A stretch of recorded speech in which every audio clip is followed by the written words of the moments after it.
Telugu flame YouTube channel ఇప్పుడే subscribe చేసుకోండి. స్టార్మాలో ఇటీవలే ప్రేక్షకులని ఆకట్టుకుంటూ సక్సెస్ఫుల్ గా వీడ్కోలు పలికిన సీరియల్ గుప్పెడంత మనసు. అయితే గుప్పెడంత మనసు సీరియల్ మళ్ళీ వస్తోంది. గుప్పెడంత మనసు సీరియల్ ప్రేక్షక ఆదరణతో 1168 భాగాలుగా ప్రేక్షకులని ఆకట్టుకుంది. అయితే ఈ సీరియల్ కి సీక్వెల్ రావాలని ప్రేక్షకులు ఎంతగానో కోరుకుంటున్నారు. మరి ఈ సీరియల్ సీక్వెల్ వస్తుందో లేదో మరి రాబోయే రోజుల్లో చూడాలి. అయితే ప్రస్తుతం గుప్పెడంత మనసు సీరియల్ అయితే మళ్ళీ వస్తోంది. గుప్పెడంత మనసు సీరియల్ను మళ్ళీ టెలికాస్ట్ చేస్తున్నారు. మంగళవారం నుండి శనివారం వరకు సాయంత్రం 5:30 స్టార్మాలో గుప్పెడంత మనసు సీరియల్ మళ్ళీ రీటెలికాస్ట్ అవుతోంది.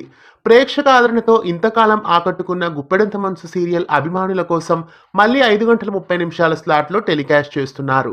బిగ్ బాస్ కార్యక్రమం రీటెలికాస్ట్ తర్వాత 5:30 గుప్పెడంత మనసు సీరియల్ను రిపీట్ టెలికాస్ట్ చేస్తున్నారు. మంగళవారం నుండి శనివారం వరకు సాయంత్రం 5:30 గుప్పెడంత మనసు సీరియల్ను స్టార్మా బుల్లితెరపై మిస్ కాకుండా చూడండి. మీలో ఎంతమంది గుప్పెడంత మనసు సీరియల్ సీక్వెల్గా గుప్పెడంత మనసు 2 రావాలని కోరుకుంటున్నారో కామెంట్స్లో తెలియజేయండి. ఇలాంటి మరెన్నో తెలుగు సీరియల్ అప్డేట్స్ ఎప్పటికప్పుడు తెలుసుకోవడానికి ఛానల్ని సబ్స్క్రైబ్ చేసి గంట కొట్టేయండి. తెలుగు ఫ్లేమ్ యూట్యూబ్ ఛానల్ ఇప్పుడే సబ్స్క్రైబ్ చేసుకోండి.